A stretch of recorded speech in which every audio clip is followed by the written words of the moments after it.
I think I told you guys after COVID, it's not about money anymore. I want to be in business with people that I'm aligned with and that I have good relationships with. And that was Dana White just a few months. So listen up, because what went down between Dana White and Alex Pereira just changed everything in the fight game. We're talking about a relationship that completely imploded when Pereira allegedly locked in this massive deal outside the UFC, and when Dana found out, he absolutely lost his mind. This wasn't just some regular business disagreement, this was nuclear. I think I told you guys after COVID, it's not about money anymore. I want to be in business with people that I'm aligned with and that I have good relationships with. And you don't know who anybody is until the shit hits the fan. And when the shit hit the fan, I found out who was who and what was what. And Here's what really happened when Dana discovered that contract. The word explosive doesn't even come close to describing what sources witnessed at UFC headquarters.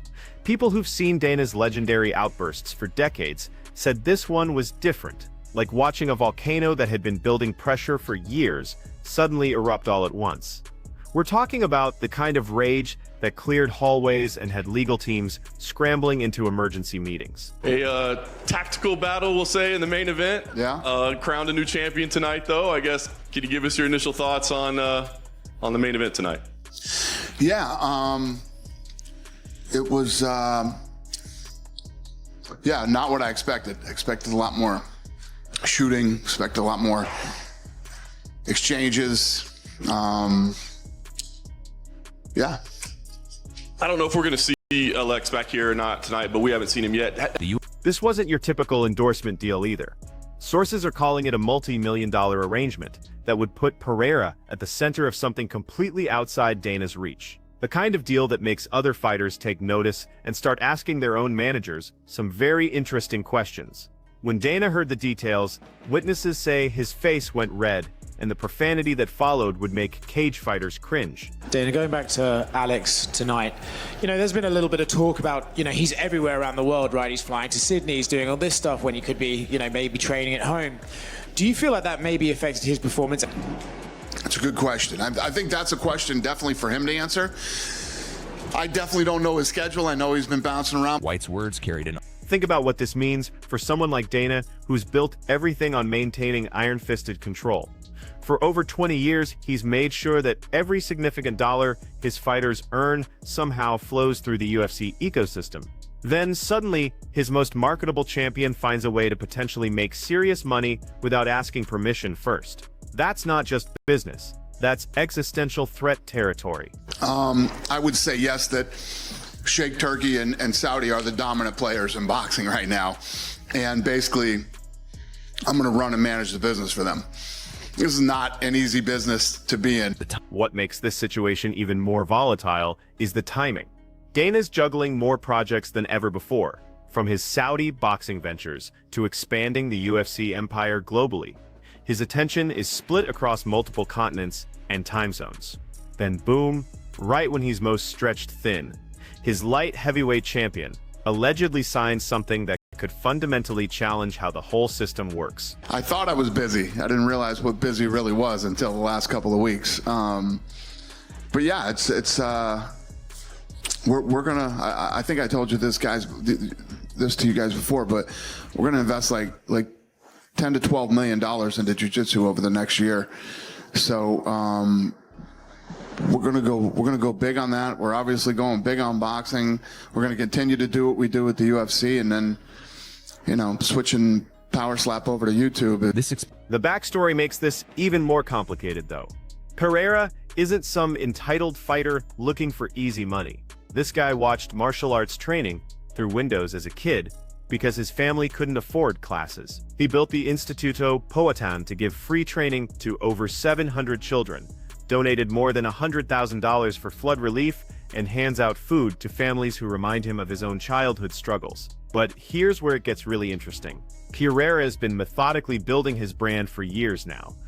13 different endorsement deals across multiple industries, partnerships with major gaming companies, ambassador roles that take him around the globe. His manager Jorge Guimaraes has guided legends like Anderson Silva and Jose Aldo, so he knows exactly where the boundaries are. and maybe more importantly, where they aren't. Dana's concerns weren't just paranoid either.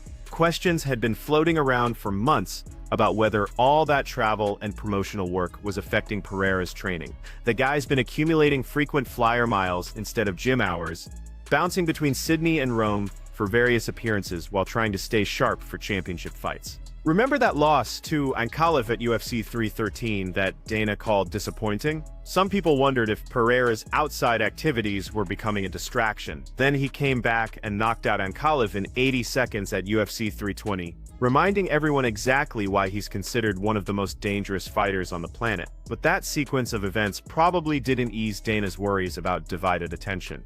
The UFC has always operated on this unspoken understanding that the organization comes first in every commercial consideration. Individual opportunities exist within a framework that ultimately serves the company's interests. That's how Dana built a billion-dollar empire and kept it running smoothly for decades. Fighters who push too hard against those boundaries typically face consequences that served as warnings to everyone else. This alleged massive contract represents something completely different, though.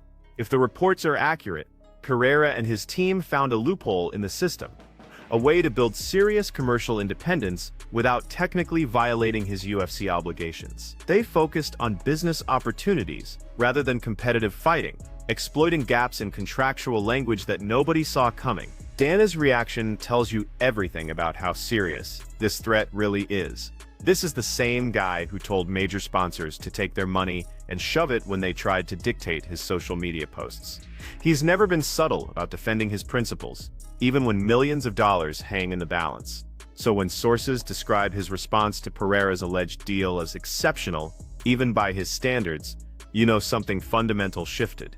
The legal teams are apparently dissecting every clause of Pereira's existing contracts right now, searching for language that might prohibit or permit this kind of outside arrangement. The outcome of that analysis will probably determine whether this gets resolved through backdoor negotiations or explodes into full-scale litigation that plays out in public. What's really at stake here goes way beyond one fighter's commercial ambitions.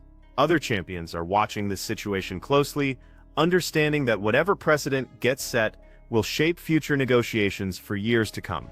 If Pereira gets away with this kind of independent deal, every manager in the sport will be looking for similar opportunities for their own fighters. The timing creates additional pressure because Pereira is supposed to defend his title against Carlos Ulberg in January at T-Mobile Arena. That fight marks the UFC's debut on Paramount+, making it a significant broadcast milestone that requires cooperation from their light heavyweight champion regardless of whatever disputes might be brewing behind the scenes. For Dana, this creates an impossible balance between his principles about organizational control and the practical reality that Pereira represents one of his most valuable assets. The UFC generated record revenues exceeding $1.3 billion recently, proving they can thrive without depending on any single fighter. But Pereira's unique combination of knockout power, compelling personal story, and global appeal makes him difficult to completely alienate. Here's the thing that makes this whole situation so dangerous for the established order. Pereira represents a new model of fighter who understands that his earning window is limited by the physical demands of combat sports. He's maximizing his income potential during the years when his star power peaks, using a level of commercial sophistication that earlier generations of fighters rarely possessed. Social media gave athletes direct access to their fans without requiring organizational permission or intermediation. Fighters can build personal brands that exist independently of their promotional relationships. That shift in power dynamics was always going to create tension eventually. And Pereira's alleged massive outside contract might be where that tension finally boils over. The resolution of this conflict will provide a template for future negotiations throughout the industry.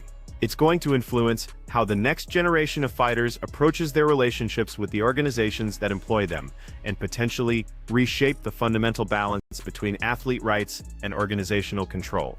Dana exploded because he recognized what this really represents.